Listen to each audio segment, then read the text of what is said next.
Hello everyone. क्या हाल है आप सभी के। उम्मीद है आपकी तैयारी बहुत अच्छे से चल रही होगी। मैं अमितांशु स्वागत करता हूं आपका सक्सेसफुल यूट्यूब चैनल पे।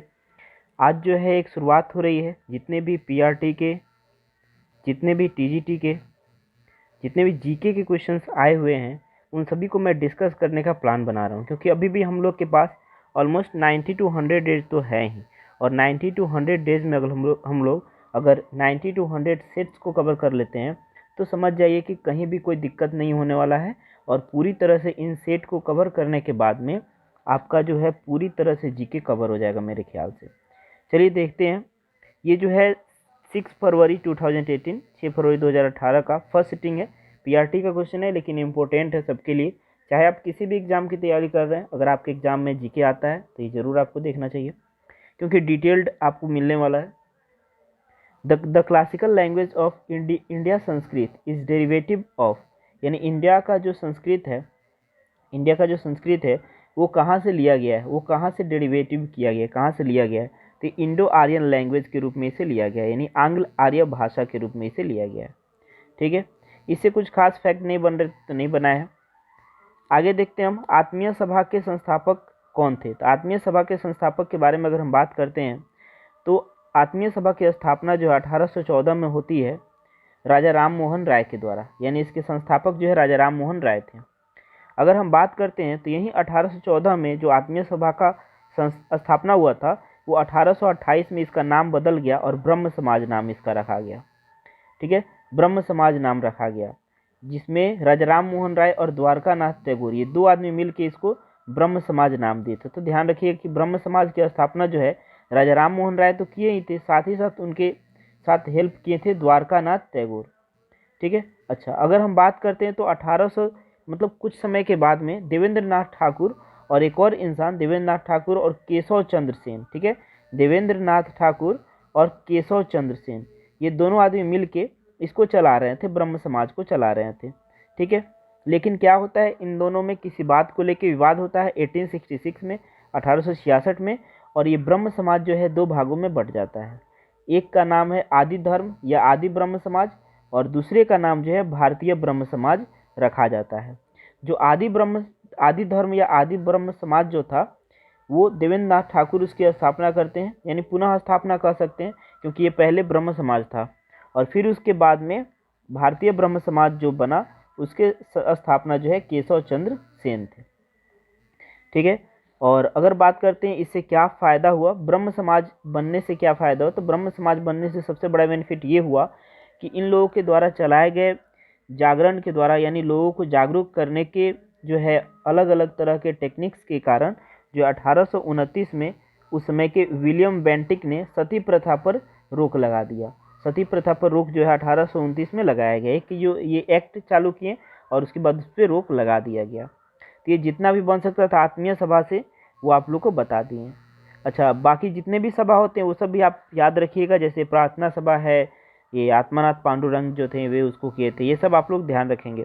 अच्छा, मनु भाकर से एक रिलेटेड क्वेश्चन था। जनरली कितने लोग मनु भाकर देख के समझते हैं ये मेल है, जो कि बहुत से लोग अगर शूटिंग वगैरह नहीं देखते हैं, निशानेबाजी वगैरह नहीं देखते हैं, ओलंपिक्स नहीं देखते तो उनको लगता है कि मेल है या फीमेल है। तो ये फीमेल है एक, ठीक है, हरियाणा की है ये, और ये शूटिंग निशानेबाज हैं। ठीक है, यानी शूटिंग यानी निशानेबाजी की एक खिलाड़ी हैं। क्या होता है 2020 में ये क्वेश्चन पूछा था कि किस खेल से रिलेटेड है, तो शूटिंग से रिलेटेड क्वेश्चन का आंसर इतना ही हो गया। लेकिन कुछ और इम्पोर्टेंट फैक्ट इसके साथ हम लेके आए हैं। 2020 में होता क्या है कि अर्जुन पुरस्कार इनको मिलता है, किसको, अर्जुन पुरस्कार मिलता है किसको, मनु भाकर को। ठीक है, 2020 में। और उसके बाद में कुछ अन्य निशानेबाज के बारे में बात करते हैं, कुछ और शूटिंग से रिलेटेड, क्योंकि ये भी पूछ सकता है कि ये कौन इसमें शूटिंग से रिलेटेड है। तो अभिनव बिंद्रा बहुत फेमस है, गगन नारंग है, राज्यवर्धन सिंह राठौड़ ये तो बहुत ही फेमस है, ये जो है वर्तमान में ये मतलब ये हमारे लोकसभा में भी ये एक सदस्य हैं। और अगर हम बात करते हैं तो अंजलि भगत और जसपाल राणा, ये लोग भी जो है ये शूटिंग से रिलेटेड है, शूटिंग से जुड़े हुए हैं और शूटिंग के खिलाड़ी रह चुके हैं या कुछ अभी है भी। अच्छा, अगर हम बात करते हैं, अगला क्वेश्चन था तीस्ता नदी का उद्गम क्षेत्र कहाँ है। ठीक है, क्वेश्चन ऐसे दिया था कि तीस्ता नदी के बारे में कुछ दिया था, तीस्ता नदी जो है किस राज्य से बहती है या उससे रिलेटेड कुछ दिया हुआ था। ठीक है, तो हम तीस्ता नदी से जितना भी क्वेश्चन बन सकता है वो सब बना दिए हैं, ठीक है। इसका उद्गम क्षेत्र ही दिया होता शायद कहाँ से शुरू होती है, तो ध्यान रखिएगा तीस्ता नदी जो है चोलामू झील से शुरू होती है। तीस्ता नदी चोलामू झील से शुरू होती है। अगर हम बात करते हैं तो इस नदी को सिक्किम तथा उत्तरी बंगाल की जीवन रेखा कहते हैं। इसका मुहाना कहाँ पे, मुहाना उसको कहते हैं जैसे यहाँ से नदी स्टार्ट हुई है, जहाँ से स्टार्ट हुई है उसको उद्गम कहते हैं, और जहाँ पे लास्ट होती है उसको मुहाना कहते हैं, यानी माउथ कह सकते हैं, ठीक है। तो इसका मुहाना जो है ब्रह्मपुत्र नदी में है, ब्रह्मपुत्र नदी में ही जाके मिल जाती है। और किस जगह पे मिलती है, तो ये बांग्लादेश का एक रंगपुर नामक जगह है, उसके फुलचोरी नामक जगह पे जो है ये जाके मिल जाती है तीस्ता नदी। तीस्ता नदी की लंबाई की बात करते हैं 309 किलोमीटर। इसके कुछ सहायक नदी, एक सहायक नदी बहुत फेमस है रांगपो नदी, इस पे रंगीत नामक बांध अवस्थित है। अगर हम बात करते हैं तीस्ता नदी जो है इस पे इंडिया और बांग्लादेश में विवाद चल रहा है। और विवाद क्यों हुआ है, तीस्ता नदी का जो पानी है वो इंडिया को 39% मिलता है, इंडिया को 39% मिलता है, जबकि बांग्लादेश को 36% मिलता है। अब बांग्लादेश का कहना है कि पानी जो है, पानी का इक्वल शेयर मिलना चाहिए दोनों को, इसी को लेके जो है विवाद है। और देखिए क्या होता है। अगर हम बात करते हैं कहाँ कहाँ बहती है ये नदी, तो ये नदी जो है सिक्किम में बहती है, वेस्ट बंगाल में बहती है, बांग्लादेश में बहती है, और दार्जिलिंग, वेस्ट बंगाल के दार्जिलिंग में मेनली ये नदी जो है फेमस है, ठीक है। तो कई प्रकार के प्रश्न इससे बन सकते हैं, जितने भी इंपॉर्टेंट फैक्ट्स थे वो भी आपको बता दी। उम्मीद है आप इसको एंजॉय कर रहे होंगे। फर्स्ट ये ट्रायल भी है एक तरह से, हम देखते हैं अगर इस पर अच्छा रिस्पॉन्स आया तो इसको कंटिन्यू करेंगे, नहीं तो इसको कंटिन्यू हम नहीं कर पाएंगे क्योंकि बहुत बिजी शेड्यूल है मेरा। अच्छा, अगर तीसरा क्वेश्चन आया था, पांचवा क्वेश्चन सॉरी, कि 73वां संविधान संशोधन कब हुआ था, तो अप्रैल 1993 में हुआ था। ये फेमस है इसलिए क्योंकि पंचायती राज व्यवस्था इसी दौरान आया था, ठीक है। तो ध्यान रखेंगे आप लोग इसका। भारत के राज्य और ये यूनियन टेरिटरीज यानी कि केंद्र शासित प्रदेश की से रिलेटेड एक क्वेश्चन आया हुआ था। तो 28 राज्य हैं वर्तमान में भारत में, और 8 जो है केंद्र शासित प्रदेश हैं, ध्यान रखिएगा आप। उस समय एक क्वेश्चन आया हुआ था, मून जाए इन कहाँ के प्रेसिडेंट है, तो दक्षिण कोरिया के प्रेसिडेंट है। मून जाए इन दक्षिण कोरिया के प्रेसिडेंट है। अगर हम बात करते हैं राजधानी की, तो दक्षिण कोरिया की राजधानी सियोल में है, और यहाँ की मुद्रा जो है वोन है, यहाँ की मुद्रा वोन है। इससे भी रिलेटेड कुछ क्वेश्चन पूछा जा सकता है। उसके बाद 8वां नंबर क्वेश्चन की बात करते हैं, गुलाम वंश के संस्थापक कौन थे, ये दिया हुआ था। तो गुलाम वंश के संस्थापक कुतुबुद्दीन ऐबक थे, जिनको लाख बख्श भी कहा जाता है। 1206 में जो है गुलाम वंश की स्थापना हुई थी, आप लोग ध्यान में रखेंगे। हालांकि इसको हम डिटेल में आपको समझा देंगे, एक वीडियो में आपको बता देंगे। खिलजी वंश की बात करते हैं तो खिलजी वंश जो है जलालुद्दीन खिलजी वंश की स्थापना किए थे। तुगलक वंश जो है गयासुद्दीन तुगलक इसकी स्थापना किए थे, जिनको गाजी मलिक भी कहा जाता है। हालांकि पहले इनका नाम गाजी मलिक ही था, जब ये इस वंश की स्थापना किए, तुगलक वंश की स्थापना किए, तब अपना नाम ये गयासुद्दीन तुगलक रख लिए। अच्छा, सैयद वंश के संस्थापक कौन था, तो खिजिर खां था। और लोधी वंश के संस्थापक बहलोल लोधी। और मुगल वंश, चूंकि ये यहाँ तक ही दिल्ली सल्तनत है, ध्यान रखेंगे यहाँ तक ही दिल्ली सल्तनत है। दिल्ली सल्तनत का आखिरी जो राजा था, आखिरी जो सुल्तान था, वो था ब्राह्म लोधी, जिसको मुगल वंश के संस्थापक, जो भारत में मुगल वंश का स्थापना हुआ था उसके बाबर ने ये उसको हराया था, ठीक है। ध्यान रखेंगे आप लोग, इंपॉर्टेंट है ये। और ये क्रम भी इसी तरह से, पहले गुलाम वंश आता है, फिर खिलजी वंश आता है, फिर तुगलक, फिर सैयद, फिर लोधी, और फिर मुगल, ठीक है, याद रखेंगे।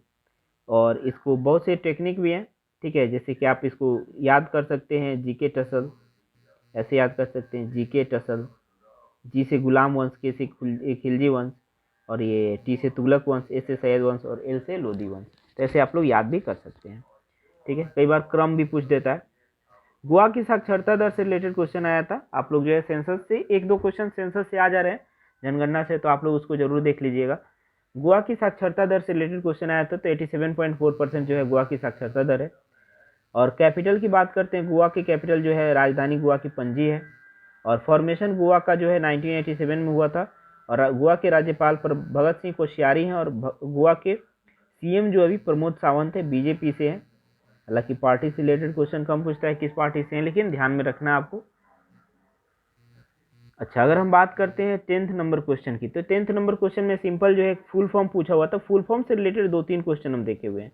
तो फुल फॉर्म पूछा हुआ था, CPI-IW क्या होता है। CPI का फुल फॉर्म होता है consumer price index for the industrial workers. तो CPI-IW का ये फुल फॉर्म होता है, ठीक है। फुल फॉर्म से रिलेटेड मैं एक वीडियो आपको प्रोवाइड कराना चाहूँगा। हाल ही में जितने भी फुल फॉर्म्स नए नए आए हुए हैं वो सब जो है ध्यान में रखने होंगे।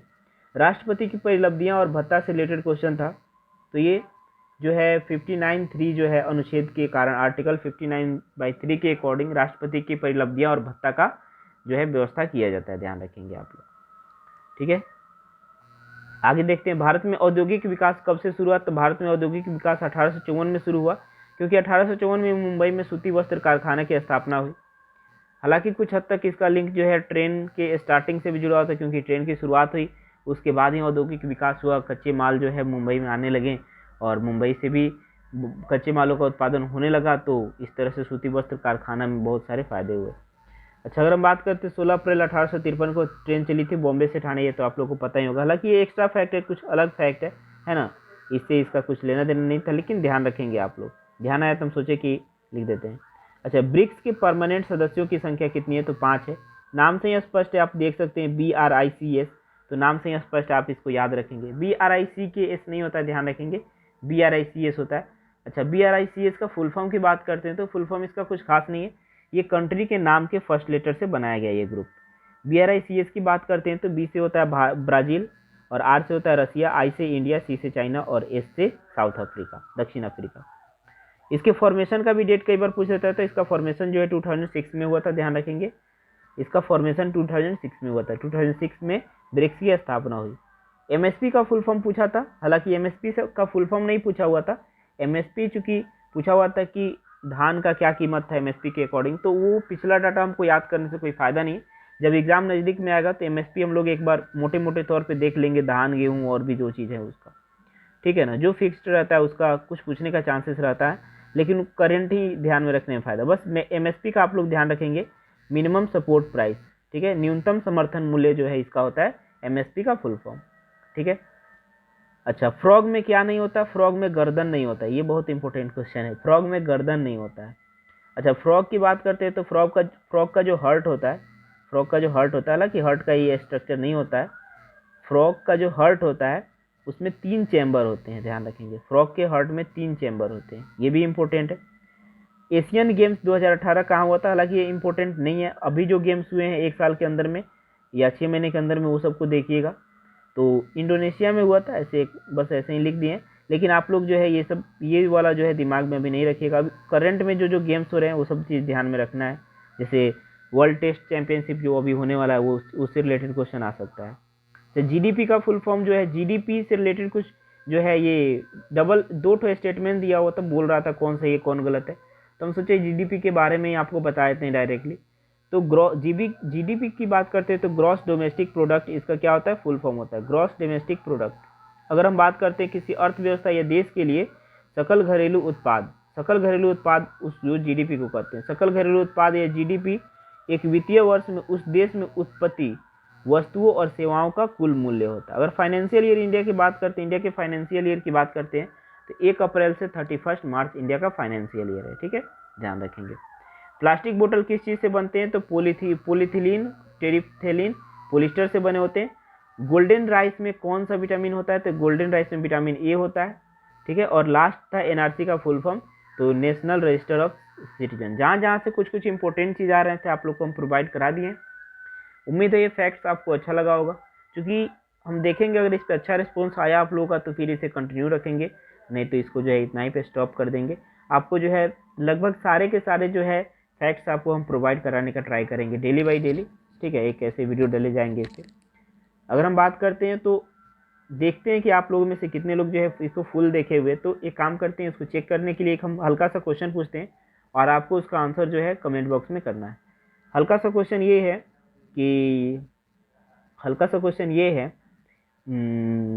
कि अच्छा, इंडिया का कैपिटल कहाँ है, ठीक है, आपको बताना है इंडिया का कैपिटल कहाँ है, ठीक है। एकदम हल्का सा क्वेश्चन है, बस ये चेक करने के लिए हम दे रहे हैं कि आप जो है इस वीडियो को देखे हैं पूरा कि नहीं देखे हैं। कितने लोग आधा देख के ही छोड़ देते हैं, तो फिर मेरा पर्पस बेकार हो गया, टाइम मेरा ऐसे बर्बाद हो रहा है। तो ये चीज़ है, तो देखते हैं। आप कमेंट बॉक्स में कमेंट कीजिएगा ताकि हमको पता चले आप ये वीडियो पूरा देखें। चलिए, थैंक यू, मिलते हैं नेक्स्ट वीडियो में, थैंक यू।